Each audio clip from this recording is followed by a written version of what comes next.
ancestors of long ago lived in a very different concept of the world than the one that we know today. Perhaps the greatest difference was in the universal recognition that reality was spiritual, not material. That all physical and material things were suspended from spiritual causes. And man, searching for these causes, instinctively turned his attention to what he regarded as the superior parts of the world.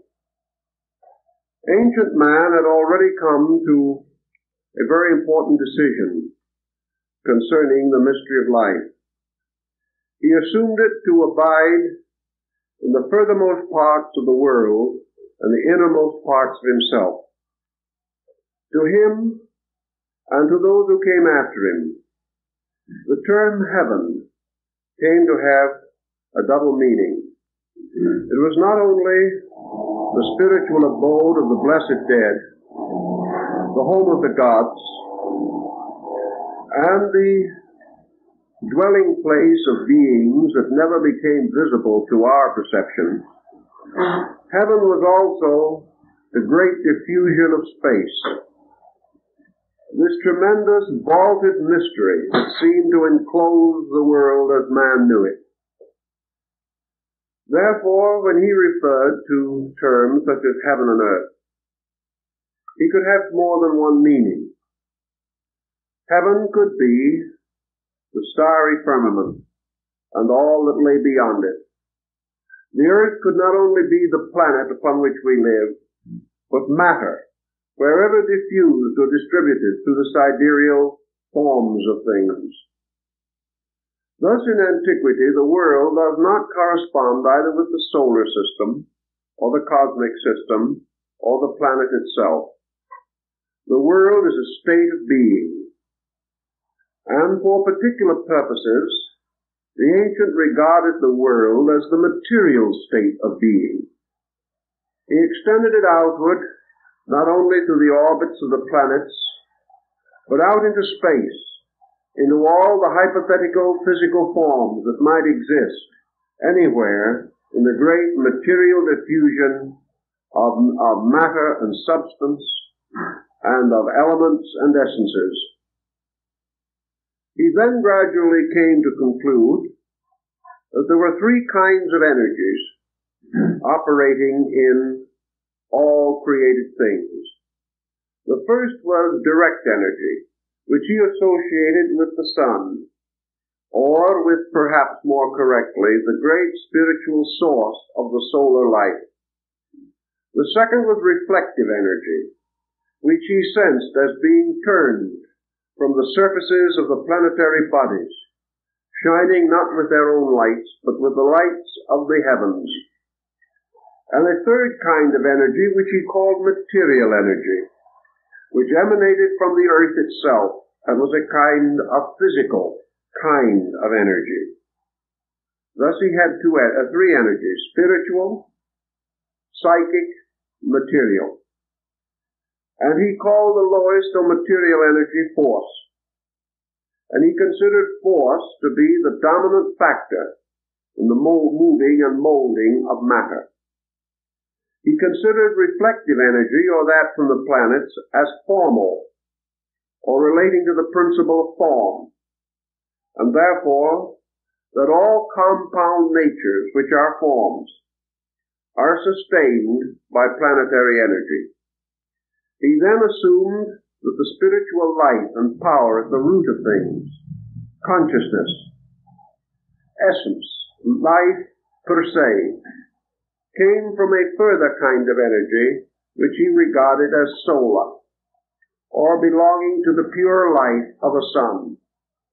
He then populated the firmament with suns, declaring that they were scattered like flowers throughout the great field of the sky, and that all these blazing suns together constituted the collective spiritual energy which sustained creation. These suns were what he called in those days, particularly the Chaldeans, the father fountains of all things. For these suns were like vast springs rising in the fields of eternity and watering with their light all of the structures which we call created or creation. Thus, from the beginning, he had a very spiritual concept of the universe in which he lived. All causes came from the great spiritual sources of life. He did not fully understand these sources, nor was he perhaps equipped to analyze the astronomical mystery of the cosmos. But he did live under the strong conviction that the sky that enfolded him was the source of a life which came from divine beings, and that the heavens were populated with a race of gods, and that the shining eyes of these gods watched him at all times, and they spread the mantles of their starry forms over the whole of creation. Thus religion inevitably borrowed much of its coloring from these spiritual ideals. Today we hold a somewhat contrary viewpoint. We build upward from matter. We assume our own material state to be a kind of center from which we seek to expand or spread out into space. Perhaps some do hope to find in space the answers to the mysteries of existence. But we are groping out towards spirit, whereas our ancient forebears lived forever in the acceptance of spirit. They lived forever in the realization that their little life was rounded by a vast spiritual scheme or plan. It was natural that the ancients, possessing as they did so strong and powerful an interest in philosophy, should have gradually organized the primitive opinions and convictions that had arisen in human experience. Thus, by degrees, theories were developed, concepts were formulated to explain the great mysteries of space. These explanations were not essentially very different from our own. We use more scientific terminology, and we have certain calculations to support our opinions. But ancient man did not differ so much from us in conclusions as we might immediately suppose. We assume that he must have been ignorant in comparison to what we know. But as we have said in other talk, primitive man seems to have possessed an intuitive power to grasp at realities. He lacked the words, he lacked the convenient terms and idioms with which to express what he had discovered or what he had felt or known. But at the same time, he has left us, perhaps crudely, but effectively, the record of his contemplations. So astro-theology must include this understanding of space, of the worlds, of creation, and of the laws governing all of these things. Perhaps one of the most complete expositions of this that we have will be found in the religions of ancient India. Here we find astronomer Brahmins, students of space and time, working with the great foundations of knowledge even as we labor today. These ancient Brahmins not only possess unusual intellectual powers, but a tremendous daring of spirit, which enable them to evolve and perfect concepts that almost overwhelm us even today. Their estimate, for example, of the length of life of the solar system was so mathematically amazing that we do not yet dare to believe it, yet we have never proved it to be untrue. All of these extensions, mathematical, scientific, rational, resulted in the gradual integration of a great concept of macrocosm-microcosm analogies of the operations of laws on different levels, and the gradual extension or expansion of the things that we know out into the great vistas of the unknown, seeking to conquer that which is beyond our sensory perception with the pure strength of our reasoning and intuitional faculties. So we have some interesting points which they made, which come within the province of our present thinking, and so we will attempt to expound at least some phases of their beliefs on these matters. To the ancient Brahmin, to the ancient Hindu scholar, space was first of all a totality, a unity. It was not an absolute diffusion going on forever and ever. It was a totality without boundaries, as far as we can conceive boundary. It was an allness that was also a oneness. For space, to these ancient people, was the ultimate answer. It was the only recourse of the mind or of the reasoning power in attempting to analyze the existence as we know it. All lines of research, all endeavor, all contemplation, moving from the familiar outward to the unfamiliar, passes gradually into a rarefied atmosphere in which mind and contemplation seem to fail.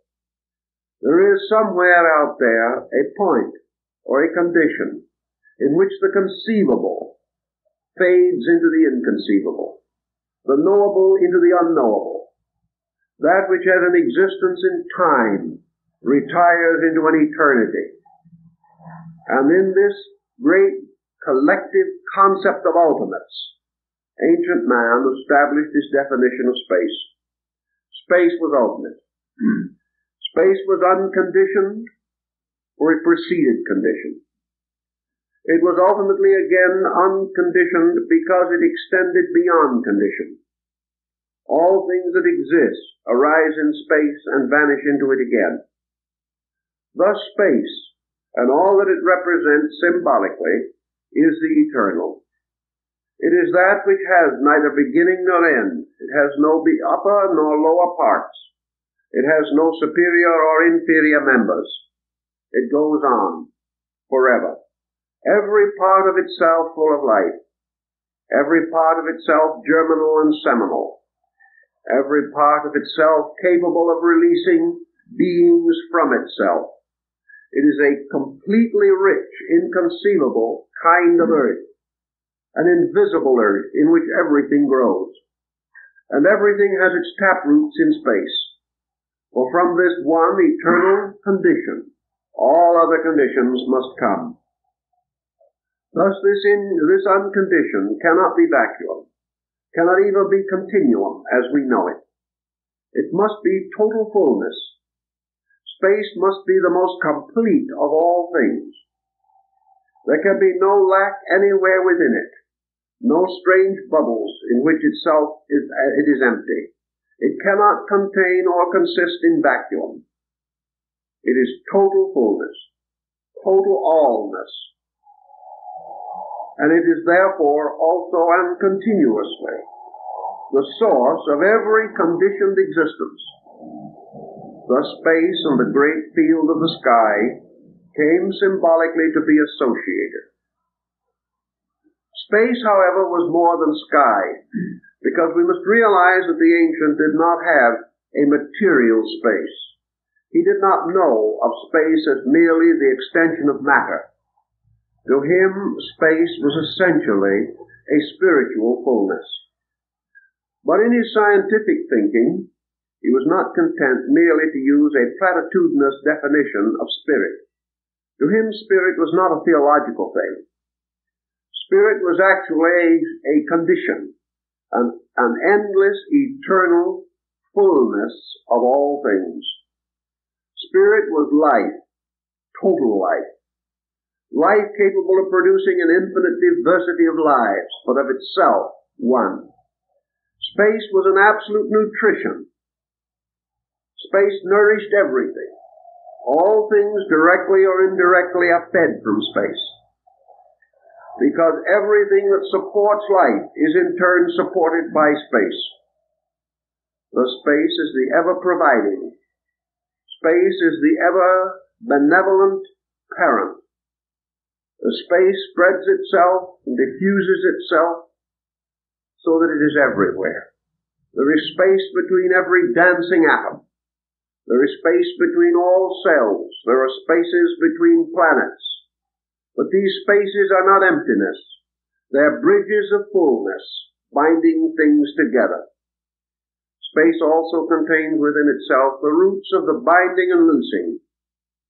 It does act as an eternal agent of binding. Nothing can escape from it. And in some way, beneath its invisible and apparently completely flexible azonic constitution, there is something that is fixed, something that is firm beyond all firmness, strong beyond all strength, and enduring beyond all endurance.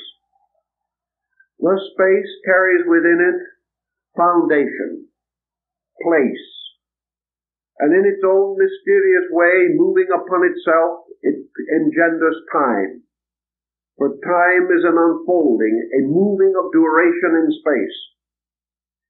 And on and on and on these calculations, these reflections, these meditations go, until ultimately the ancient world regarded space as the final God, the absolute deity. Absolute because no one could find any way of discovering the finite within it. It maintained all finite things. They were parts of it, but it was totality, and the only totality. And everything that exists, when mingled with everything else that exists. These sums together can only equal space. So space is not only the place in which all things are, it is the substance from which all things come. And within it move the laws and principles by which all things are guided and directed. And in space we have great foundations, not only of energy, of time, and of duration, of extension and dimension. We have within it also the great orders of organization. Space is totally archetypal. It contains within itself an infinite diversity of patterns, for it contains every conceivable form, every conceivable structure, every conceivable radiation or pattern or design that can exist anywhere.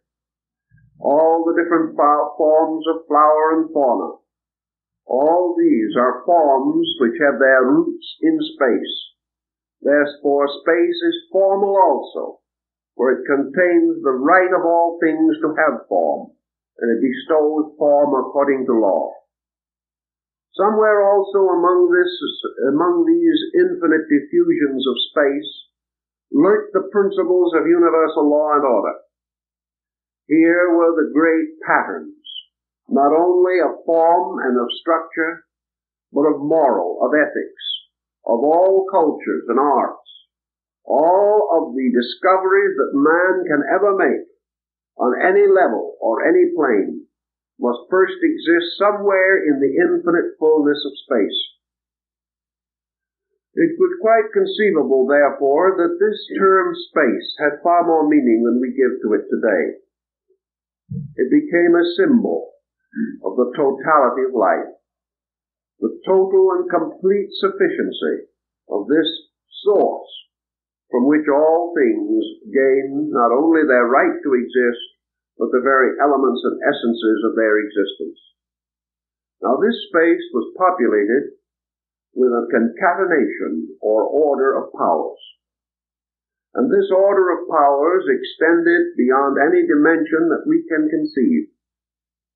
For just as surely as there is an infinite number of living things upon this earth, so there is an infinite number multiplied by itself of things existing in space. And in space we find the race of the giants, the race of the great divine heroes, the gods who are over worlds and over creations.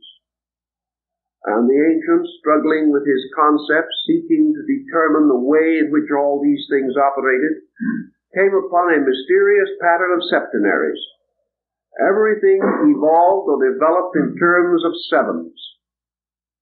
and therefore, in the very dawn of things, a septenary of powers, representing the 7 primary attributes that man was able to experience concerning universal energy. These attributes, as emanations or as emergencies, flowed out of space. They were the primary archetypal form generated within space. Now, by what means and under what conditions are we to assume that space, moving endlessly in its own nature and substance, should pass through alternations of objectivity and subjectivity? The ancient, observing everything else in space, assumed likewise that motion was there. Motion originated in a movement of space. Motion existed in 2 forms, or of 2 kinds: motion in suspension and motion in action. Space in its own substance was infinite motion in suspension. Space contained the potential of all movement because it possessed all direction. But this movement passed through alternate periods of action and inaction, an immense rhythm residing within space, like a cosmic pulsation. Just as the tides of the earth ebb and flow, so the tides of space are forever moving, and space is either outpouring or indrawing constantly. Space is like a breathing, the breath of Shiva. It breathes forth worlds by exhalation, and it draws them back into itself again by inhalation. Thus everything in space is either moving from the spatial energy or returning to it again, forming great arcs and resulting in a curved continuum, which ultimately ends in an infinite circle. These things, therefore, these beliefs, caused the ancient to assume that at certain times and under periodic conditions, space became objective. Space moved from its own pureness into the extension of itself, remained there for a time, and then flowed back again in what the ancient Indians called the days and nights of Brahma. And in the night of Brahma, the universe, space, cosmos slept. And in the day of Brahma, it came forth again into manifestation. And when it first came into manifestation, it burst forth as a radiant or glorious energy. And this glorious energy was immediately broken by space itself upon the spectrum of itself to form the great basic spectrum of 7 colors, 7 powers, 7 gods, 7 lights.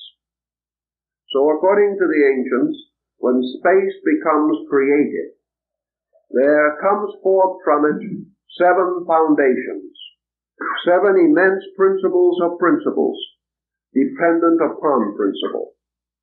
7 magnificent energies of energies, dependent upon energy. These energies are conditions of energy. And the coming forth of the 7 does not mean that space is 7 times manifested. Rather, that each of these manifestations is 1/7 of the potential of space. So that when they blaze forth together to their own total fullness, they reveal space.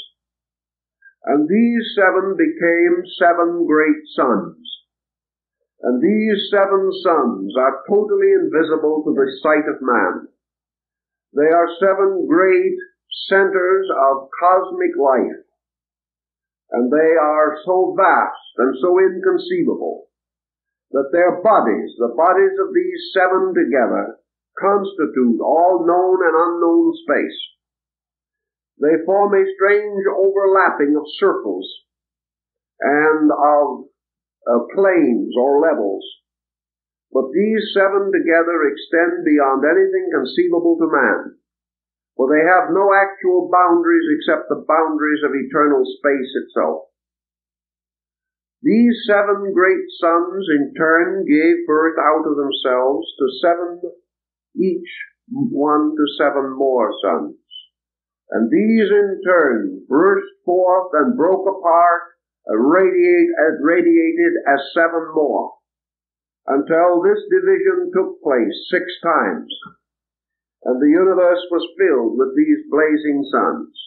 And then came the 7th, and with the bursting of this 7th came forth that race which we call in astronomy universal suns.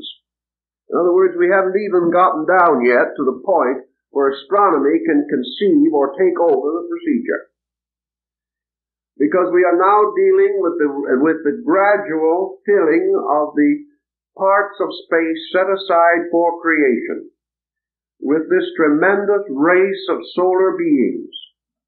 And at the extremity of the great process, as we know it, came forth the cosmic suns. And these cosmic suns each had its throne in the great diffusion of space. And each of these sovereign cosmic suns existed within the body of one of the greater orders, which in turn dwelt within one still superior to itself, until finally, by retiring upward through this tremendous cycle of manifestation, man returned ultimately again to space itself. Now these universal suns, each with its own power, created its family, broke forth into its own manifestation as cosmic suns. And these cosmic suns in turn brought forth their progeny of lights, and these became the suns of solar systems. Thus our sun is one of these, set by the ancients to be 8 degrees removed from cause, and to be therefore one of the lesser lights of the sky, one of the smaller parts. And the other great orders of suns and their cosmic systems and their universal chains and their great space organizations became symbolized to the ancients as the great field of constellations. For these constellations to the ancients were all alive. Everything in space was alive. There was no death. And these orders above us were simply races superior to our own, races of solar giants, each in turn part of some order greater than itself, until finally out of all this mystery and diffusion came the simple mystery of our own solar world. Now these suns in space, cosmic, universal, and beyond, each had its own progenies, and each produced its own kind of planets, and these had their luminaries. And within the orders of all these great systems, creatures came into existence. Creatures even whose names we know nothing about, but who were the citizens of vast orders infinitely greater than our own. Some of these orders were so great that our entire solar system would not be as large as one of the simple organisms evolving within one of the still greater ones. All of these speculations came finally down to man's concept of the solar deity. And the solar deity was therefore the direct focal point of all these other powers. And through the solar energy, all of the vast organism of chaos and cosmos were released into the consciousness or integration that formed our way, our planet, our solar system. Thus, we have a kind of concept of space that is pretty big, one that is almost too large for us to contemplate. And within all of this tremendous diffusion, everything is unfolding and evolving according to law. And this law is not something imposed from without, but something which is natural to the energies themselves, by means of which this diffusion is maintained. All of these processes obey their own natures, and as each thing obeys its own nature, it becomes the law for those things less than itself, or that exist within its own nature. Thus the purpose of a thing becomes the law of its parts. And man, living within the mystery of the solar field, therefore follows the laws of the sun, and follows the geometry and psychology and astronomy of the solar world itself. Man contemplating these things from his own earthly position, looking up therefore into the sky and unable to contemplate the totality of this mystery by rationality, divided space into three stratifications, that is, suitable to his own comprehension. He recognized that there were more classifications, but they were simply beyond him. But he did see in space three apperceivable things, three qualities that he could, to a degree, comprehend. And the first of these great diffusions of the firmament he called the first motion, the primum mobile, the great motion of the world. And he declared that this motion, this rhythm, this tremendous continuance of ever-flowingness represented to a great degree the life of God. That this life was a life forever in motion, both quantitative and qualitative motion, far more than anything we know. But he likened this motion to the tremendous motion of the heavens. He saw the heavens moving about the earth in a great pageantry, an eternal processional, without beginning or end. Then the second division of the heavens, which he recognized, was a kind of psychic field, which was located between the first motion and the firmament. And this psychic field was the seed ground of souls. For as all spiritual things had their life in the first motion, so souls had their life in the first formative processes of space. Souls were therefore the oldest of forms, inasmuch as they were all compounds, composed of a spiritual and a material factor. The third part of this great circle of the heavens, the third concentric layer of it, the one inward and nearest to man, was called the firmament. And this firmament was a kind of wall built around space, a crystalline wall, enclosing within itself the mechanism of the solar system. Therefore, beyond the planets and their orbits were these three divisions of the sky, going on and on and on. And in these divisions were the abodes of the great creator gods. Always these gods dwelt in the heavens, in the firmament, because to the ancients the heavens represented the sphere of causes, the sphere of principles and energies, the invisible from which the visible came. And this invisible was a world of itself, a thing apart, populated by beings that were real but invisible. And to these were given various names, and they were called the gods. Now the firmament, because it enclosed the solar system, and therefore represented the uppermost parts of our physical solar world, this sphere was like a mountain, for it was above the earth, and it was far above the range of mortal mountains. And to the Indian philosophers, this mountain was Meru, the abode of the gods. To the later Shivites, it was Kailasa, the great mountain of Himavat. It was the Olympus of the Greeks, and the mysterious Jerusalem golden mountain of Christianity. It was a mountain because it was above, and men lifted up their eyes unto the hills, from whence cometh their help. So man, looking upward, did so not just quantitatively or physically, but in a symbolic sense, a looking toward the superior. And this superior for him was this strange sky that closed him in, as with a curtain of blue spangled with stars. In this process, therefore, we begin to see how the ancients devised their egg of the world, the strange shell of this egg being the firmament, and beyond the firmament another world extending on and on. We get a very good picture of this concept in the Revelation of St. John, also in Muhammad's night journey to heaven, and in the divine Pymander of Hermes Trismegistus.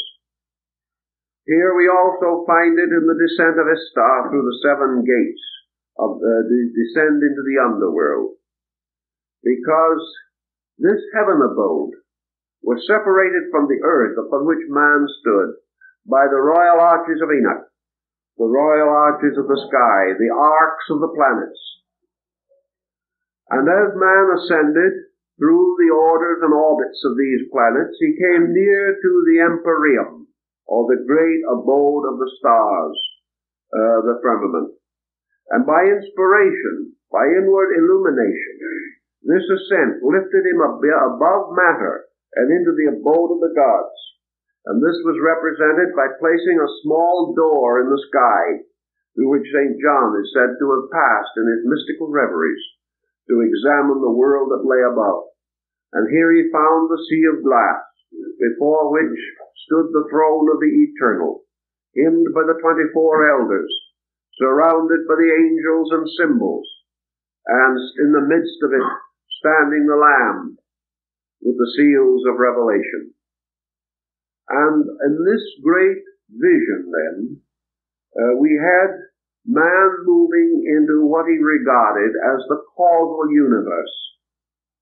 And below this causal universe, within the mysterious walls of the firmament, was a mythological universe, a universe of means, represented by planets, and finally a universe of ends, represented by elements. Thus the universe consisted of a cause moving through certain methods or means, and finally flowing into receptivities or ends, called material or substantial. Thus we find also in these ancient mythological concepts, all life, as Plato points out, falls into generation through the Milky Way, and from this, descending by the ladder of the planets, comes ultimately into material embodiment. The Greeks had many legends and fables about these things, but I think from the standpoint of Astro-Theology, we have to assume that the ancients recognized the 12 signs of the zodiac and the great northern and southern constellations, forming altogether 36 major patterns in the sky. That the ancients represented these or recognized them as the channels through which the great universal energies beyond man's conception flowed down into the mystery of his solar system and into the mystery of his own corporeal life. Thus these constellations came to have certain meanings, certain distinct and special attributes, and it was believed that as the ancient Jewish people held that there were 12 tribes of Israel, Israel being an ancient generic term simply to signify the world, humanity, and kinds of life, that there were 12 orders of life that were nourished and fed by the energy which fell through the constellations of the zodiacal band, and that these 12 were further differentiated by the northern and southern constellations until 36 forms or 36 emanational currents could be recognized. It was all heaven moving in upon man, supplying him constantly with energies. It was man's concept that when his material life was finished, he would return again to the sky from which he came. He must first, however, pass through a kind of purging in purgatory, or a place of darkness underneath the earth. He went down into the earth, but his spirit returned to the stars, and beyond the stars, into the mysterious heavenly world, which was the magnificent counterpart of the lowly earth that we know. This forms a kind of study in anatomy, the anatomy of the universe. And in the researches that we carry on relating to these subjects, we become increasingly aware that all this fitted together to give us a great religious idea, a religious concept that was to remain and be restated in practically every faith of mankind. So let us try and examine for a little while the development of the concept of the mysteries, as these mysteries depended upon the constellational diffusion. We told you something last week about the precession of the equinoxes, and how the great religions and faiths of the world were influenced by the sun's crossing over, or the passing over of the sun at the vernal equinox. This is part of our story, but there is very much more to it. So let us try and follow for a few minutes some of the symbolism that will help us in connection with this. We all know the labors of Hercules. We also know the partial story repeated of these labors in the story of Samson. We are aware of the story of the 12 adventures or voyages of Sinbad the Sailor. All of these have to do with the same type of cosmological symbolism. This mysterious 12 returns again in the 12 prophets, the 12 patriarchs, and the judges that judged over Israel. They come back again in the jewels of the breastplate of the high priest, the loaves of the shewbread. They come again in the circle of the 12 disciples, and in all of the different groups that we have. Wherever the astronomical symbolism impresses itself upon religion, we find the revival of three numbers of great importance, 12, 7, and 4. These numbers always return because they are the great astronomical numbers. If then we assume that the world moves around this great circle, which was the golden or yellow road of the sun in the ancient Chinese philosophy, we see life proceeding in this way. We find also that in this pattern, a solar system such as ours must be part of a constellational diffusion. The ancients said that our sun is a small star in the tail of one of the fishes of Pisces. Therefore, that we belong to a being or a group of beings called blessed souls, and that we are therefore ourselves one of the 12 hierarchies. The lords or powers of the 12 signs were referred to as hierarchs. The hierarchs, for example, of Capricorn were the archangels. The hierarchs of Aquarius were the angels. And the hierarchs of Pisces are humanity. Humanity, therefore, is a divine being, a hierarchy. And this divine being is one of the 12 orders of life, supported by the zodiac, as we find it encircling the empyrean. Now you might say that this zodiac encircles many suns, and is made up of an infinite number of suns. So we come to a fine point that was rather carefully worked out by the ancients. This is true. Every star that forms part of the zodiacal mystery, and even those not directly within the band of the zodiac, belong in some mysterious way to these 12 hierarchs. But they are related to the zodiac in different perspectives and in different relationships. Actually, we are in the constellation of Pisces, although we do not know it. Therefore, each of the stars within a certain constellation has a certain polarization. And another star within the constellation of Aquarius has a different polarization.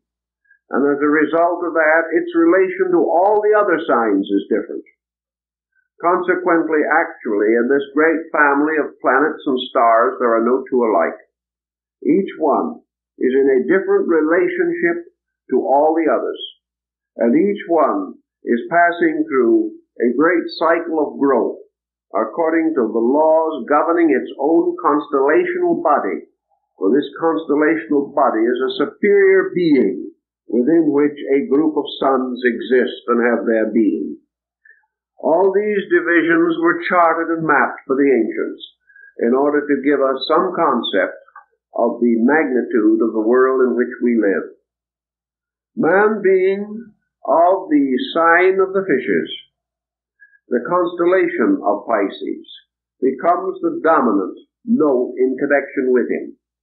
And therefore, as this was the hierarch of the blessed souls, it indicates that within this constellation, regardless of the particular sun involved with its attendant planets, there is a certain kind of growth going on, a growth unique to this particular world, to this particular sphere of growth and development. This growth is the kind of growth that we call evolution. The fact that man and all creatures known to man must attain by a kind of growing distinguishes the hierarchy to which they belong. Man must therefore evolve, releasing from within himself by a sequence of patterns and laws the potentials locked within himself. Man is therefore placed in a world of self-improvement, a world of becoming, a world which was not known to the angels, a world that was never experienced by the archangels, because their orders of growth are different from our own. Their way of unfolding is entirely and totally dissimilar. We have therefore this strange world in which we must earn our bread with the sweat of our brow. We belong in a merit system that is peculiar to us.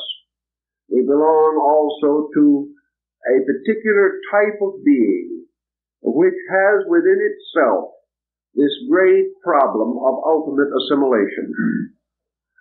Pisces, or the sign of the fishes, is the end or the last sign of the great zodiacal band.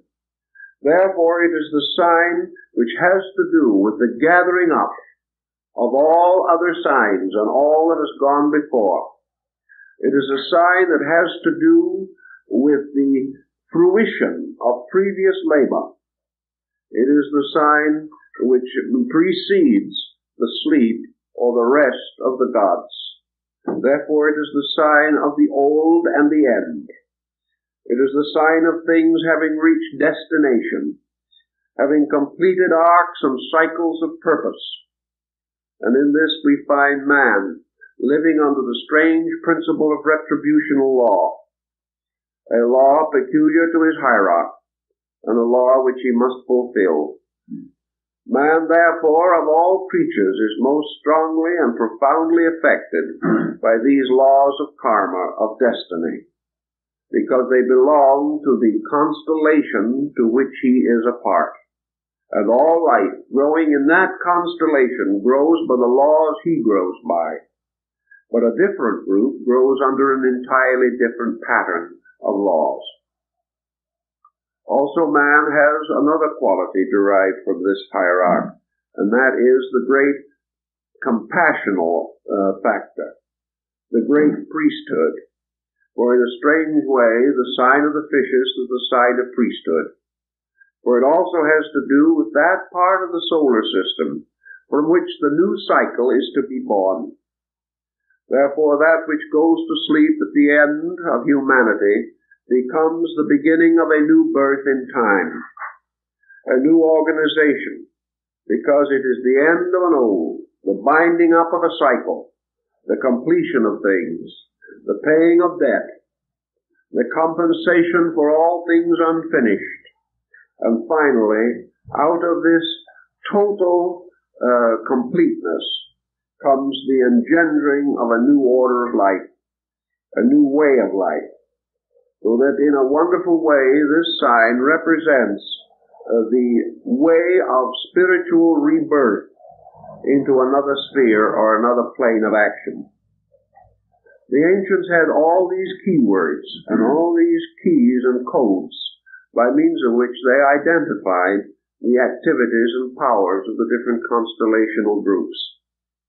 And each star had its way of life, and each constellation had its laws and its governors, and the principles by which it was eternally modified, or eternally advanced in its own destiny. This brings us to another concept in ancient astronomical symbolism, namely that space is full of mind, that all of these great sovereign bodies are mental entities, as well as spiritual beings. They are mental energies because the ancients were convinced that the suns were alive, that they were not merely masses of energy, but they were the bodies of blessed gods. And we find this so beautifully told to us in the Emperor Julian's oration to the sovereign sun. These suns, these great centers of life everywhere in space, were conscious, rational beings. It was only in comparatively recent times that man came into the conviction that he lived in a world in which he was conscious and other things were unconscious. Ancient man believed that he possessed a minimum of consciousness, and that these greater beings around him were far more conscious and far more luminous and far more aware than himself. Man could not understand these beings, but they could understand him. Therefore, the great central suns were centers of understanding, and therefore of benevolence. And each sun was a being with a spiritual integrity, a rational power of penetration and judgment, and an active principle of generation. These powers operating together meant that these great beings were actually creatures, tremendous, inconceivable creatures, yet at the same time, like all creatures, possessing sentient powers, possessing a kind of self-knowledge and a knowledge of other things, as man possesses these faculties to a more limited degree. Thus there was a sidereal population of rational gods, of great beings, children of the great and superior one from which they all came. And these, like the elders of Revelation, bowed down in adoration before the throne, the great blazing mystery of the invisible sun, which was at the root of life. Thus everything was astronomical. Everything had to do with the setting up of formal thrones by means of which the wonders of nature could be made manifest. Now the opposite extremity of this vast pageantry was what we call Earth. And Earth was a very strange thing also, because Earth was not, as we consider it, something substantial beneath our feet. The ancients were well aware that Earth as an element was floating in the midst of a diffusion of life, that Earth was a little island upon the surface of the sea of life, that Earth and all other earthy things were conditions, not essentially places nor times, but kinds of life. And Earth was to them a privation of active principles. Earth was the negative pole of heaven. Earth was the infinite receptivity into which all things of a dynamic were forever flowing. Earth was like a vessel that captured life into itself. Man's body was of earth. Therefore it was likewise a vessel which contained and captured within itself the life of heaven. All earthly things were therefore shadows, symbols, negative extensions of life, not absolutely deficient in life, but deprived of it in some way or part. Thus what we like to think of as matter was merely a temporary condition in this great mystery of life itself.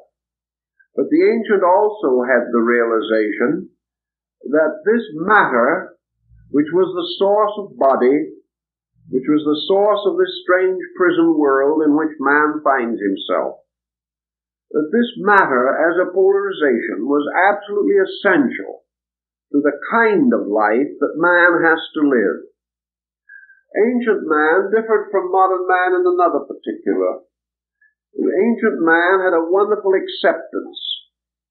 Ancient man never questioned the validity or the rightness of things. He accepted that which the gods bestowed. It was his power and privilege to obey, to fulfill, not to doubt. So it never occurred to him in his older days that the earth was bad, or that matter had any bearing upon materialism. He never conceived of materialism as we know it, where materialism is simply a kind of worshipping of matter, whereas ancient man worshipped light and the sun and space and the gods. But if we have become a little inclined to develop a matter fixation, it is simply because in our way of life, matter is the only thing that we can see, and only things composed of some kind of matter or containing material elements are visible to us. Pure life, pure intelligence, pure love are not visible to us, except when we clothe them in some material symbol by which they become recognizable, either through their attributes or through their propensities. But matter itself, which is body, the beginning of all bodily condition, is a receptacle which receives into itself the life and light of heaven, as into another kind of earth. And from this earth the light bursts forth again through the seed, and all things grow upward from matter towards the life which is their common source. So we have elements. Elements not only on our earth, but elements throughout space. For space everywhere is polarized. And wherever in space there is this matter pole existing, it is part of matter. Therefore matter has nothing to do with our solar system primarily or our earth primarily.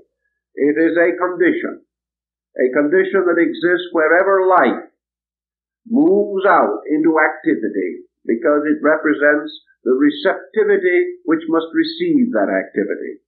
And without polarization, life cannot manifest itself. And the moment it is polarized, it becomes life and matter.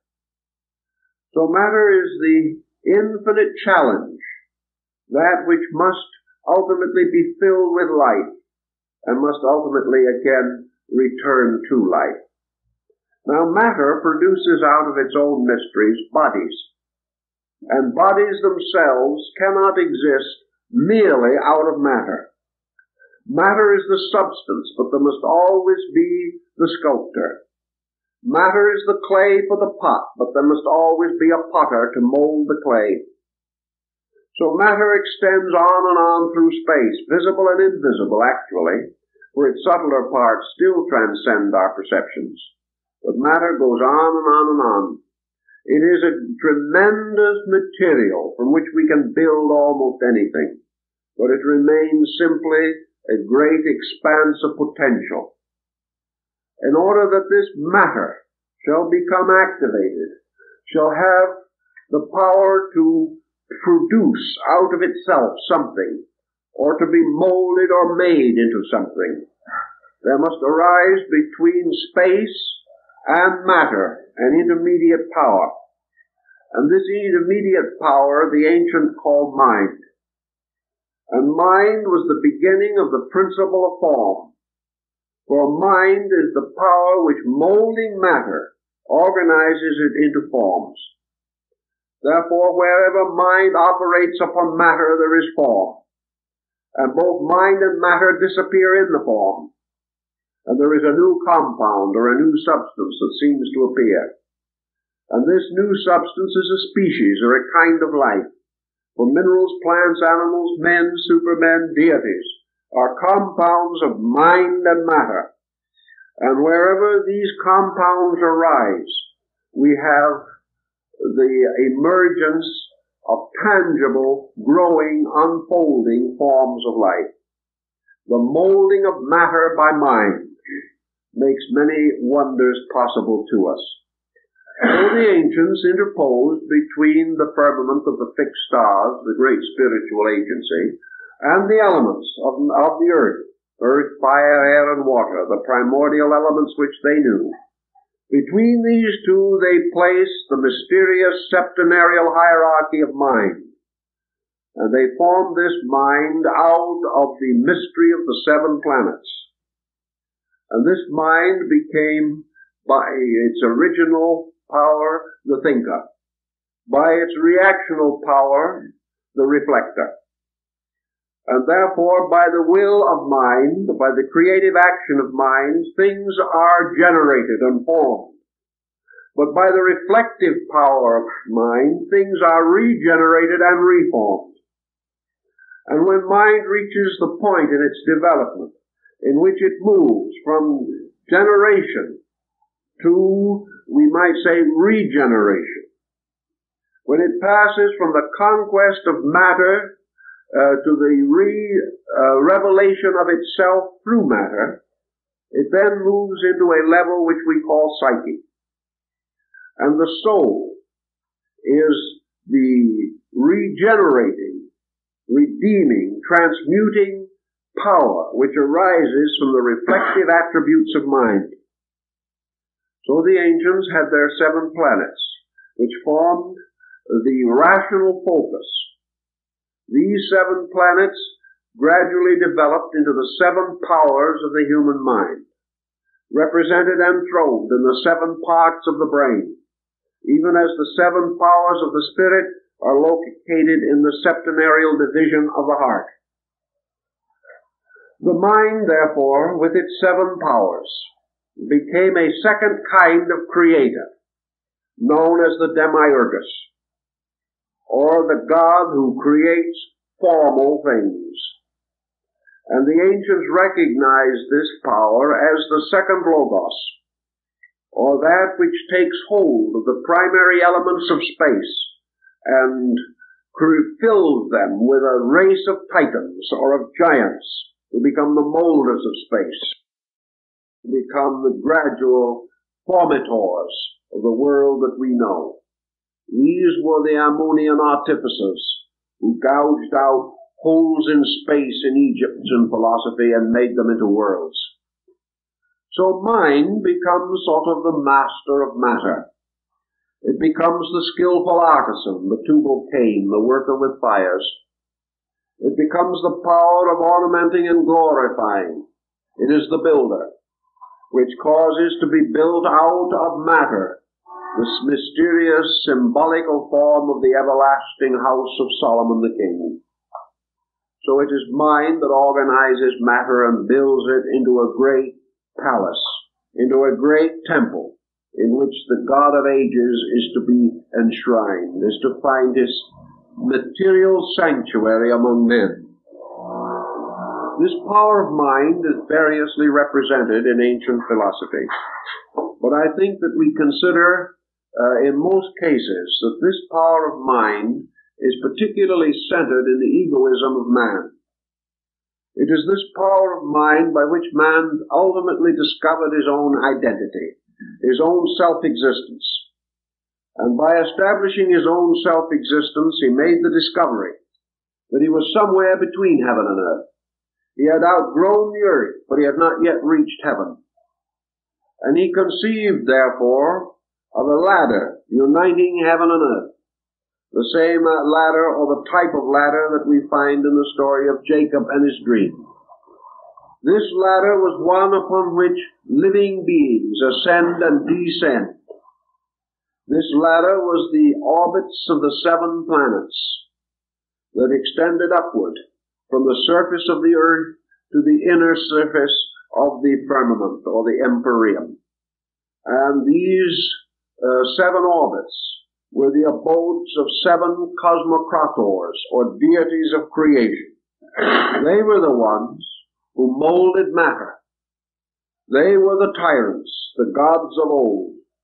They were the jealous gods of ancient nations and races. They were the ones that, moving about the earth, sought and accomplished the organization of the earth. Among them, according to the Olympian hierarchy, the parts of the world were divided and distributed. They were given their kingdoms, their temples, their sanctuaries. From them, the ancient Hindus say, came forth the continents and the races and the nations, each under the rulership of its own particular deity. But these deities in themselves simply represent the specializations of the 7 powers of the mind, moving relentlessly but magnificently, ultimately to become the 7 powers of the soul. Now this transformation of these seven as first appearing, focusing their energies upon matter to produce creation, and finally becoming seven doors through which creation escapes back into a spiritual state. This strange difference, the descending and ascending powers of these planetary arcs or arches, are represented through the involutionary and evolutionary motions of energy. So in the initiation rites of ancient man, we find this set forth in such symbolism as the hymn of the robe of glory. We see man as a spirit, man as a divine being, a part of God. We find him descending in some systems voluntarily and in others involuntarily, but always that he is descending through the seven orbits of the planets, as he descended through the royal arches of Enoch, to come finally to the earth, and there to go to sleep in matter, and there to remain asleep for a certain time, and finally to awaken from this sleep as an infant, to pass through the seven ages which constitute physical life, and the seven stages which represent the 7 degrees of spiritual evolution. We find, therefore, that these levels or stages or degrees are related to the 7 churches which are in Asia, and the 7 golden rungs of the ladder that fell from heaven so that Muhammad could ascend through the gates of the Empyrean. Man, then, has this sevenfold mystery within himself. He is ascending through 7 stages of consciousness, and he is returning gradually to the Empyrean, or to the heavenly state from which he came. He ascends through his own growth, through his own disciplines, and through the perfections of arts and sciences, for every labor that he performs is part of this septenary. Every degree of growth which he attains is part of it. His evolution through races, his evolution through religions, cultures, through great epics in history, all these turn back upon the septenary, and all parts can be measured and determined by the 7 levels of the soul, by which it ascends to the light from which it came. These are the 7 souls of the ancient Gnostic doctrine and of the Egyptian teaching about immortality. So we have man as a creature passing through an initiation ritual. He descends through the 7 orbits, becomes locked in the abode of darkness, and then from darkness he reemerges. And in your doctrine of Neoplatonism, you find the 7 steps of consciousness ascending from opinion through sense to knowledge and finally upward to illumination, which is again the perfection of the psychic life in man. Incidentally, and by all these points, it is curious that in the evolutionary process, it is not the personal life of man, but the psychic life which must be saved. It is not the individuality, but the universality in man which is important. And this must be brought ultimately and finally to its total liberation. So we have these orders of ancient planets. And we go back to our Greek system, and we find several things that are of great interest to us. In the Greek theology, for example, we find that originally the great God was called Heaven. And this God was called the Great Father God. And he was Uranus, the sky deity. And this sky deity ruled supreme for a great period of time. And then his kingdom was taken from him by Saturn. And Saturn in turn lost his kingdom to Zeus. And Zeus, in order to save his kingdom and to make possible its ultimate regeneration, fashioned in a mystery and carried in a golden thigh bone the mysterious infant child Zagreus, or Dionysus, who was to be the radiant personification of the god himself. This deity, Dionysus, was for the salvation of the world. Now let us see what this all means when we start to develop it. We see then that heaven, Uranus, losing its kingdom to Saturn, is the beginning of generation. This means the first orbit within the great mystery of the sky itself.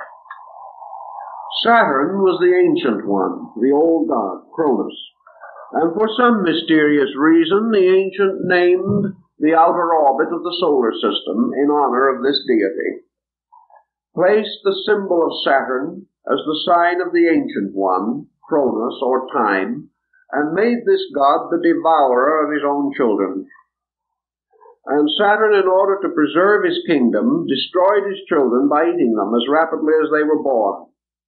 But finally, the wife of Saturn substituted a stone for one of the children, and this deceiving the god, Zeus was permitted to live, and Zeus in due time took over the kingdom of his father and fulfilled the ancient prophecy that was written in space. The legend here is rather obvious. Saturn is time. Time devours its own children. It devours everything which it is engendered within it. Nothing that is born in time or of time can survive time. Therefore, we have here a problem in substitution. By a subterfuge, something that was timeless was introduced into the pattern of time, and in this way, Saturn was outwitted to produce out of itself or from itself the deity Zeus or Jupiter. Now let us go for a moment and remember that our ancients were not concerned with mere physical phenomena. What did Saturn represent? Saturn represented to the ancients supreme wisdom. Saturn was the ancient power that must ultimately also devour everything less than itself. Therefore, all things that are born from wisdom must ultimately be devoured again by wisdom. This was the strange, abstract, contemplative wisdom of meditation. This was meditation from which things are born, but to which all things must return again. This was a kind of consciousness which engenders, but holding and possessing, always forces the thing which it has created to return to itself again and be dissolved. So Saturn, representing the beginning of creation, also becomes the symbol of death. For everything that is created must die, and everything that is born of the race of the Volsung in the Nordic mysteries is destined to the tragedy of the Götterdämmerung.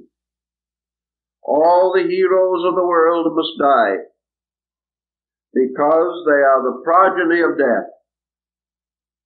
So anciently Saturn, or Cronus, was represented carrying the scythe of death, sometimes represented as the reaper, and often as an aged person, often as a skeleton. Saturn was then the devourer, the ultimate.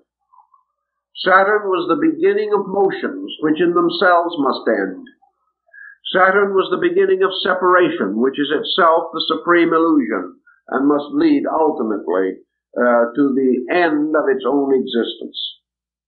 So Saturn plays many parts, often apparently in complete conflict with themselves, but always there is one underlying principle underneath.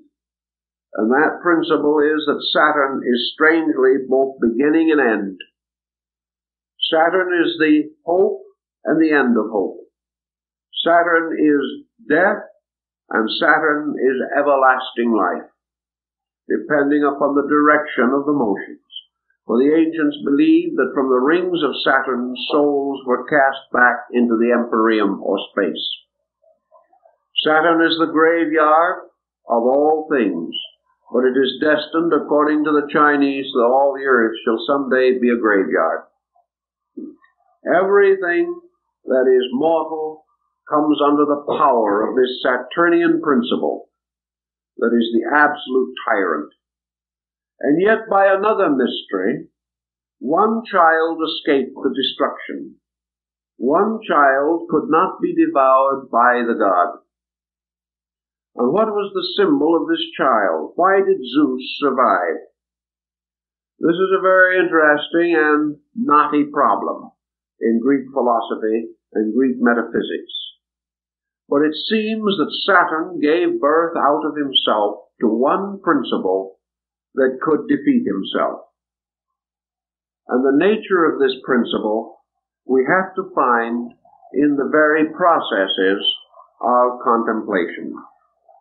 For in the meditational mystery, there is in the state of illumination that power which can escape death, the power that is born of death but comes to eternal life.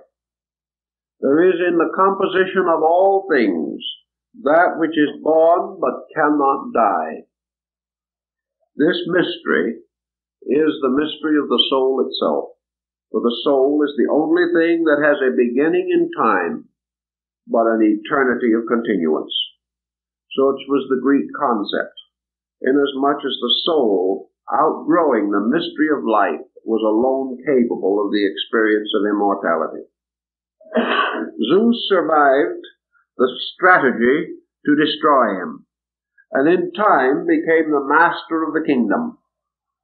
Now Zeus at this stage represents the infantile aspect of the soul in its, we will say, in its potential, not in its potency. And Zeus becomes a kind of autocrat.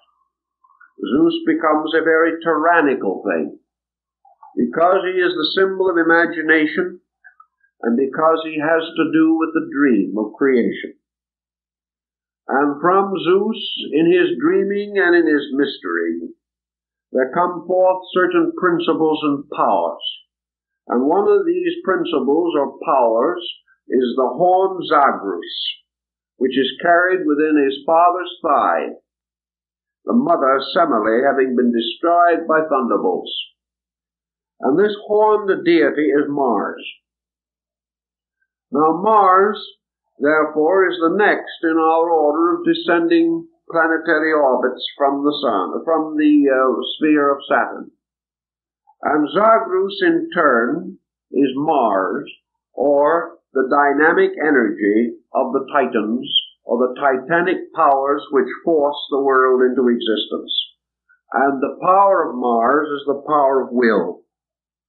Therefore, out of the experience, out of the mystery of imagination, out of the creative potency of Zeus, comes the symbol of will. Will as the directing force by means of which worlds are brought into manifestation and by which the objective life of man is maintained. But this Zagreus passes through a metamorphosis, because will in itself is a very subtle thing, as Schopenhauer points out. And out of the mystery of will comes the alternative deity. For from Zagreus comes forth Dionysus. And this change is accomplished without death or without the changing of personality. Zagreus simply becomes Dionysus. And the means of this becoming is a metamorphosis so gradual and so systematic that it is almost impossible to determine the boundaries of the myth. Dionysus, of course, is the sun. So we find the solar system moving from the power of Mars to the power of the sun. Now the sun, therefore, becomes a kind of regeneration or redirection of the power of will. And out of will, the will of the creating factor of Zeus, the will born of heaven, comes this other kind of will, which Burmese terms the divine will. The will of man, the will of nature, the will of the universe, to the achievement of the great spiritual mystery, the regeneration of will, the transformation of will from the force aspect to the compassion aspect, so that the great power to create things, to force things, to move things, is transformed from will to love. And love becomes a supreme power taking the place of will. And in this, Zeus gives his beloved son, transforming him from the will aspect to the love aspect. And as soon as this is achieved, Dionysus begins his great adventure which leads to his final tragedy. For it is the inevitable tragedy of love that it must perish. And love, strangely enough, dies for its world, or dies into its world. And in the mystery of Dionysus and his adventures, we have the focal point of the human ego. Dionysus becomes also the human spiritual entity, born of will and perfected in love. A creature created by a fiat of power, but perfected by a renunciation of power. So Zagros and Dionysus become the polarities of will as power and love as redeeming power. Thus we have descended now through the four arches of the sky, the orbits of the planets Saturn, Jupiter, Mars, and the Sun.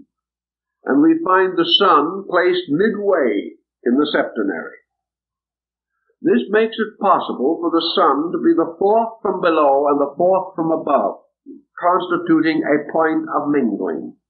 The Sun's location, then, corresponds almost exactly with the location of the heart in the human body, suspended between the two great focal points of creation and generation, and also the middle ground of the soul or psychic field.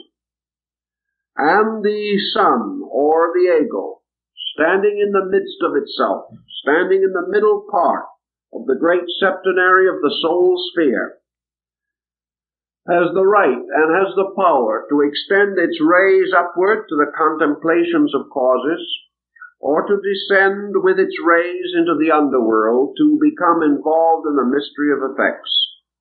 If the Sun falls into the underworld, it is there for 3 degrees or 3 days buried.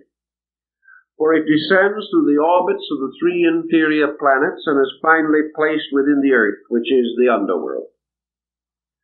And in turning further downward, this new power, this power which we call the compassion or love of God, falls next into its reflection or negative correspondent, becoming involved in the mystery of Venus, which is like the Venusberg in Tannhäuser or Kundry in the Parsifal cycle.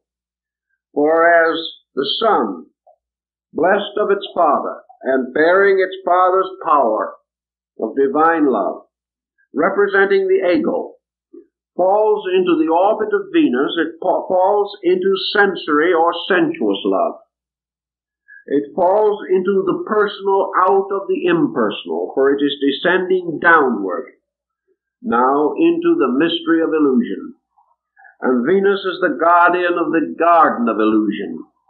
And Venus represents the appetitive and emotional powers of the soul.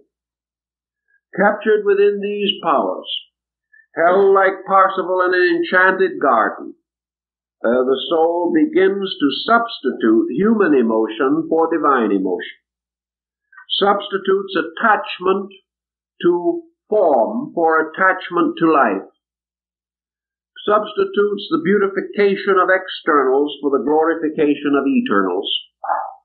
And so the great psychic entity falls into the orbit or sphere of Venus, who is the mistress of the oceans, born out of the sea, born out of Maya or the dream. This mysterious descent, according to the Greeks, was represented in their mystery rituals by a series of sensory temptations, which, unless the candidate could overcome them or withstand them, meant that he was led astray into the mystery of darkness. From this orbit, the psychic nature falling into generation, and now we will say clothed with the emotional power of Venus, therefore with sensory appetite and emotion, falls then into the orbit of Mercury. And in the orbit of Mercury, another factor takes over. For Mercury is the symbol of the critical intellect. Mercury is the symbol of sensory perception, deriving its authority through the five senses. Thus, the objective sensory perceptions of man are represented by Mercury.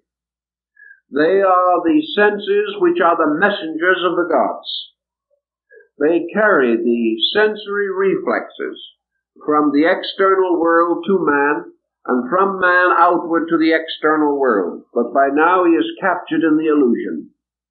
Therefore now, not only does the emotional nature tyrannize him, but also the intellective principle, in its negative polarity, Mercury, begins to burden him with opinion, divides him, creates criticism, sets him upon a division of learning, of attitudes, in which little by little the unities of knowledge are lost, so that Mercury makes him the critic rather than the knower. It makes him the intellectual rather than the wise person. And having become invested and involved, therefore, with the powers of the sensory illusions, the generating or incarnating soul falls into the orbit of the moon, which is the last before the actual embodiment or the final descent into matter. The orbit of the moon is the orbit of imagination. Imagination, supported and sustained by sensory perception and the amatory principle of Venus, closes in upon the individual, limiting the soul more and more to a kind of life that emerges only from within itself, or as the ancient Greeks said, placing man totally under the tyranny of his own interpretation of things. For imagination creates the world we live in. We do not live in a world as it is, we live in a world as it seems to us. Every neurosis, every bitterness, every defeat in our own nature colors our concept of the whole world. And as our own disillusionments increase, as our own vitality decreases, the world closes in upon us as a terrible or hateful thing. Imagination gives us false motivations, limits us and binds us constantly with the effects of our own inward imageries, drawing upon the darkening resources of our inner lives. In our slow descent, we come finally into the amazing and incredible condition that we no longer even are capable of seeing the world as it is, knowing the world even with the aid of the sensory perceptions, because everything that we see is instantly interpreted. Everything that we contact is distorted and deformed by our own imaging about it. And so we finally land in a kind of personal universe in which each individual creates his own world in spite of the world he lives in. And instead of being a citizen of the earth, he becomes only a partisan within his own tiny world, the world perhaps of himself alone, or of his family, or of a few limited ties. He loses complete sight of even the facts of the world around him, creating an imaginary series of facts that are valid only to himself. Facts which are constantly subject to change because they are not real, because they have no foundation in abiding truth. And according to the Greeks, when this descending being reaches this point, it is coming very near and dangerously close to the final involvement. For the material world, which we call the earth, is surrounded by a kind of humid atmosphere. Thales was one who developed quite a philosophy of this humid atmosphere. But having reached downward now to the orbit of the moon, the soul is swept down into the humidity of the earth. And this humidity closes in upon it as water upon a drowning man. And once, as Heraclitus points out, that this humidity captures the descending being, it intoxicates it. And the peculiar fetid aroma of death, which is on the earth, the strange world earth which is made of the rotting of things, as the ancients said, that as life crawled out of prehistoric slime and mud and the elos of the primordial sphere, so the earth itself is a strange kind of humid atmosphere, like that in a hothouse, where we have the smell of the earth and the strange steaminess of it. And the ancients said that this was a kind of atmosphere which, when the soul becomes immersed in it, acts like an intoxicating liquor. The soul becomes drunk or intoxicated, as we find in the myth of Cupid and Psyche, where Psyche, having been immersed in matter, can no longer walk straightly, but walks with a strange twisting motion, staggering about. This staggering of the soul in the humidity of the earth was said to lead it finally to the point where it drank the waters of Lethe and passed into total unconsciousness concerning its own nature or its own substance. And in this unconsciousness it is born into this world as a physical being, born unconscious. Not only born unconscious, but doomed to remain unconscious. Not only through the childhood and infancy, but into maturity and old age. Because consciousness truly must have escaped in some way from this humidity of earth. And if it does not escape, it is never able to express itself. Thus man, even in his maturity, carrying on the projects of his living, advances by staggering, advances in a strange circuitous route, advances like the crab, making one step forward and two sideways, never straight, because the soul is intoxicated by matter, and it wanders about, unable to extricate itself from the fumes and from the strange purgatorial mists that rise from the earth. Of course, this is the symbolic story as told in the mysteries, but the point of it is rather obvious, that the being once enveloped and enmeshed in the substance of body is locked within it, and being thus locked within it, struggles desperately to escape, but cannot find any way out of body. This was the beginning and end, essentially, of the doctrine of Socrates, was that man must discover a means of rescuing his own being from the strange humidity which we call ignorance. Ignorance being the strange property which intoxicates the soul when it enters into the sublunary sphere which we call the earth. So having brought the soul now downward in the mystery ritual, down the rungs of the ladder, we find man completely locked, yet with all this locking bearing within himself all the powers of the hierarchs from which he has fallen, also containing the mystery of the orbits of the planets through which he has descended. He has been locked for the 7 deadly sins, or the negative poles of these planets. He must now unlock them by developing the 7 cardinal virtues of the soul. He must ascend once more through the 7 churches which are in Asia, and he must open the 7 seals of revelation, and he must learn to understand the Vedantic mystery of the opening of the 7 chakras, or symbols of soul release, by which man ascends again into the abode from which he came. To make this ascent possible, The ancients say that institutions were set up in the world, and these institutions were in every case, in some manner, reminiscent of the universe. The temples of the ancient gods were built in the forms of constellations and of worlds. And the great forms that were used throughout were either the forms of man himself, representing in his structure, as Leonardo da Vinci points out, the measurements of the cosmos, or the great canon of rules by which the merits and values of all things may be estimated. Man himself, contemplating the productions of nature and the productions of art, is stimulated, according to the Greeks, by the dawn of memory. In other words, he must first of all activate the lower faculties of his own consciousness. From the moon he gained imagination.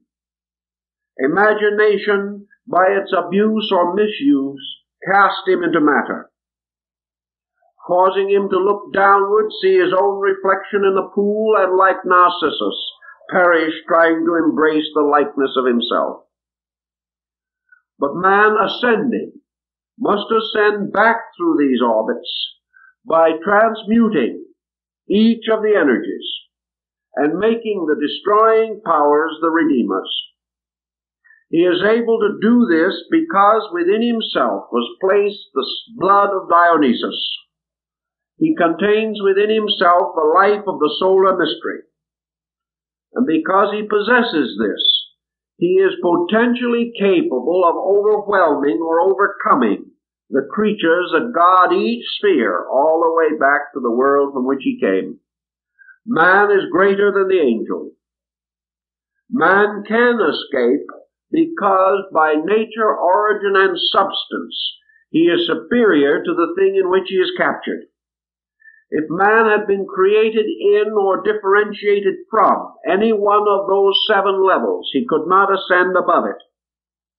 But because he was created above them all, he can be restored to his own natural destiny. Because he was enslaved rather than created, he can be liberated rather than annihilated. Thus, that which is within him, being superior to the world, cannot die with it, but can be rescued or separated from death by the mystery of the ascent of the ladder of the 7 stars, the jewel of the 7 stars of Egypt, the mysterious ladder rising from the tomb of the Egyptian priest, upon which, on the rounds of which ascends the Binu, or bird of the soul. So man's locked within matter, finding locked also within himself the 7 lights of the candlestick, and the 7 mysterious angels before the throne. He discovers that within him are the 7 powers which imprisoned him, and each one of these powers, through cultivation, becomes a liberator. Therefore, man, to redeem himself, must redeem the 7 powers of the planets. Thus, in the ancient alchemical mystery, the philosopher's stone was composed of the substance of the 7 planetary metals, which, when properly brought together, or purified, or redeemed by rotations, as they were called, would ultimately produce the elixir of life, the philosopher's stone, and the universal medicine. So, coming back up, man discovers that imagination is to be now his leader. He must redeem imagination. And this redemption of imagination is perhaps one of the labors upon which man has worked from the earliest periods of history. He has been trying to use this strange formative power within him to ennoble rather than to destroy. He has sought to escape the pit that we are in today and make out of this neurotic instinct the great creative agent, the magical agent of liberation, as Paracelsus described it. For imagination is the thing that makes it possible for man to dream that he is better than he is. dream that he is able to achieve. For everything we have fashioned and created in this world was first in the imagination of man. And then by building a foundation under dreams, he advanced the common cause of his kind. So the purification and redemption of imagination causes man to first imagine and then comprehend the magnificent integrity and order of the universe. He sees himself as a God. He sees himself as a divine creature, and is moved by this vision to become like that which he desires to be. So out of imagination then comes what the ancients would have definitely called a certain sensory organization. And on the level of this sensory organization, we probably can place the whole structure of science. For here, with the mind's lower faculties under the rule of Mercury, man begins the integration of his world. He begins these projects of the mind which seem important to him, but which in the universe are probably totally unimportant. They are important only for what they can do for man and not for what they can do for the universe. But gradually, science organizes sense perception. It takes the sensory perception away from the superficial and the obvious, organizes it, tests it, tries it, disciplines it, until finally man develops what we may term a scientific method, an orderly procedure for the cultivation of those things which he has imagined, and what poets have dreamed scientists have caused to come about. And having therefore organized, integrated, and made methodical the faculties of sense perception, man can now use them for liberation rather than for bondage. Instead of being drowned by the senses, he makes use of them to open doors into larger worlds and to carry him forward to a still greater achievement. And in this achievement and in all these problems, he runs against an obstacle. For sense and imagination both run against the obstacle of ambition. And ambition is a powerful passion. Ambition is one of the powerful emotions associated with the negative pole of Venus. It is not ambition just to be great. It is this ambition which is the true passion of the soul by which it is driven. And this driving of the soul by emotion leads it first to disaster and finally to redemption. For it is the redeeming regeneration of the emotions, by means of which man slowly emerges into a world of friendship instead of a world of fear. It is by the redemption of emotion that man becomes capable of being a friend, capable of a pure affection for life, for beings, for persons, for conditions, capable of a humanitarianism which places the common good above individual good and causes love of self to be finally dissipated by love of good. And so by degrees man takes love, which once bound him to his own ego, and uses it to release his skill, giving benevolence to knowledge, giving depth to illusion or sensation. For finally these factors all contribute to the elevation of man and the ultimate improvement of the total structure of human society. Man then returns once more to the level of the Dionysian estate, which is the orbit of the sun. And here man finally exhausts those things for which the sun stands. For the sun not only represents the source of life energy, but because it is a center of light in a field of light, it represents the primary factor of individuality. Individuality is the root of egoism. Individuality is the power of the individual to see himself, know himself, and determine for himself. So this individuality, which was once a passion to be separate, gradually leads upward in its redeeming course until it reaches itself and comes back again to the level of ego existence in the concept of the perfect human being. The individual who has carried self as far as self can go, and having so achieved, and having brought self to its human destiny, the individual must go on beyond self. Man, having achieved the orbit of the sun, according to the ancient rites, had attained his potential humanity. He had transformed this potential into a potency. He was a human being. Until he has made this ascent and achieved this end, he is not truly human. Therefore, he must attain his humanity by passing through the cycles of the mysteries. The lesser mysteries being of those planets which are below the orbit of the sun in the ancient system. Having attained, therefore, to the substance of his own existence, man is instinctively and immediately moved by another consideration.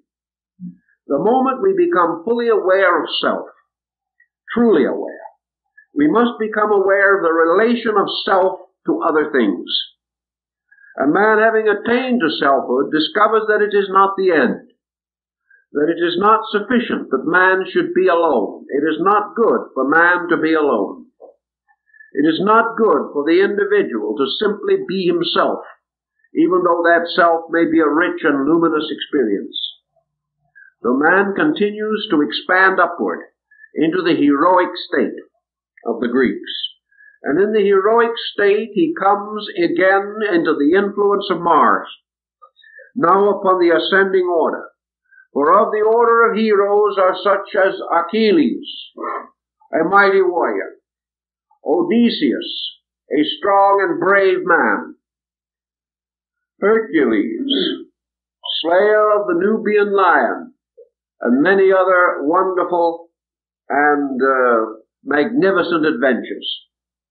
Mars, therefore, now represents a new kind of energy introduced.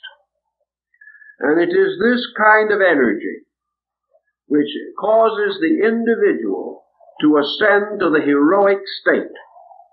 That which was the martial principle of aggressiveness now takes the form of man's dynamic determination to overcome the egoism in himself. He becomes the armored warrior, like St. George of Cappadocia, the warrior who must slay the dragon of his own ego. He becomes, therefore, the overcomer of beasts. He becomes the cleanser of stables. He becomes capable of capturing the girdle of the Amazons. One step by step, he achieves the heroic state, the hero represented by the man of spiritual action. Now, the man of spiritual action is the one in whom this action is both dynamic and internal. It is the action which is great enough and strong enough to break the tie of the ego. And so, like the mysterious story of Alexander, the hero cuts the Gordian knot, and in that way escapes the confusion which binds and holds the ordinary mortal. The heroic state, then, is the state of the redeemed Mars, for it makes the hero of the world. It makes the conqueror who conquers not with the sword, but with the light of truth. It is the individual who has the supreme heroic power to conquer self, and to take the sword of swift detachment and cut low the mystery of illusion. It is consequently this strange conflict of Siegfried the dragon slayer. It is the hero self now, as the armed and plumed warrior, who turns upon illusion, and with the pure power of the heroic consciousness overcomes it. In the Greek legend, therefore, those who thus overcome and thereby achieve the reversal of the curse placed by Zagreus in the descending order, these who then ascend are reunited to the demiurgus, Zeus, entering into the Jupiterian state. And the Jupiterian state in the ancient Greek system or symbol was the state of true or universal mind. Here the individual begins to take upon his own consciousness the mind which is above ego. This is the higher monastic mind of India, the mind that transcends thinking as we know it, so that it becomes what the ancients called the legislative mind, the mind that begins to seek for and gain identity with the law. Thus, the mind on the level of Zeus is mind consciously identified with universal law, for it is by law that Zeus brought forth the world, and it is by law that man folds up the world again and puts it away. It is this power in himself by which he is able to penetrate the world and to achieve identity with the laws that govern it, and in so doing to attain the deific state of the higher Eleusinian rites. Thus, this is the law, this is the type of mind that is the pure reflective mind, the mind which in the descending arc objectified to create the world, and on the ascending arc subjectifies to experience the power above the world. Thus it becomes the abstract or creative aspect of mind. And having thus accomplished its destiny as mind, it returns to the father whom it first outwitted, and that is Saturn. And it stands upon the edge of the mysterious world over which Saturn governs. And man, as a being, comes finally into conflict with the ultimate adversary, time. He comes into contact with the ultimate thing that says to him, you must either be created and die, or you must escape creation if you would live. You can rationalize, reason, and create with the mind, but still you will die. The mind will grow tired, the mind will grow weary, and there will be gods that will take away your kingdom, no matter how wise you are. As the wise Greek once said to Croesus, the richest of kings, who said, I have more gold than anyone in the world. The stranger said, yes, your majesty, but a man with better iron will take it all. And no matter how far we go, according to the Greek cosmological concept, we come finally to the arch of Saturn, where the keeper of time and eternity awaits us. Man, to elude Saturn, or to evade, or to fulfill, or to pass through this mystery, to escape from it in some directional manner, must therefore face the mystery of death, the mystery of time, the mystery of existence. For all of these things hang like pendants upon Saturn's slender and emaciated structure. So man finds that he approaches Saturn, that the reaper is there to gather all that belongs to itself. And as Saturn is the father of generations, and is the one from whom all the seven mysteries of existence are suspended, Saturn can claim them all, take them back one by one, and only that which can survive the loss of the seven parts of the personality can survive. So the aspirant, the dreamer after the mysteries, then comes to the realization that the only way he can save his life is to lose it. That the only way that he can gain everlastingness is to free himself totally and completely from the illusion of existence. This would be equivalent to the Buddhist nirvana. This is equivalent to the absolute samadhi of the higher Vedanta. Actual consciousness on the Mahaparinirvanic plane. So here the being has to make the great decision of the total renunciation of all the things that Saturn can claim. And Saturn can claim everything that belongs to us, including ourselves. But the thing that Saturn cannot claim is that which belongs to Uranus, the Lord of the sky. For Saturn is the son of Uranus, and he cannot claim the father's part. So the only thing that man can take away beyond the orbit of Saturn is the mystery of heaven itself. And in the Eastern tradition, this means that at the gates or on the mysterious rings of Saturn, all forms, physical, mental, psychological, must be dissipated and cast back into the great reservoir of substances from which worlds are fashioned. The only thing that can go on is pure heaven, which means the pure, unconditioned consciousness of man. This consciousness then returns to the great Father of all, and from the great Father, Uranus, it is restored in due time to the mystery of the constellations, and it comes into another life above the firmament, a life which, as Buddha points out, because it is positive, whereas all our living is negative, is unknowable to us. Because what we call wisdom is only a degree of ignorance. What we call happiness is the least degree of misery. What we call security is the least degree of insecurity.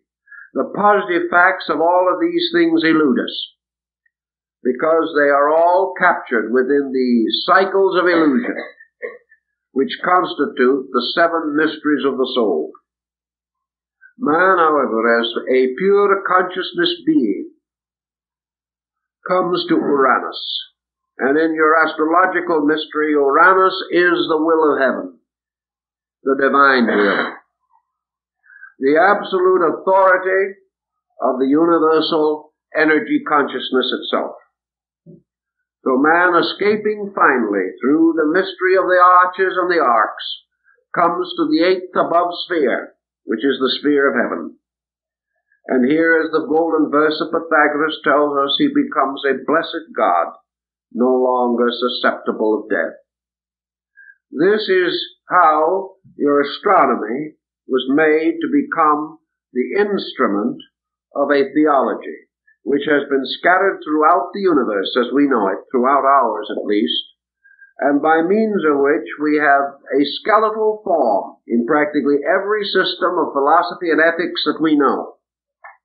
This mysterious descent and ascent of the ladder which unites heaven and earth as a series of moral qualities. And as our time permits, we will go into it a little further, but I guess that's about all we can do now.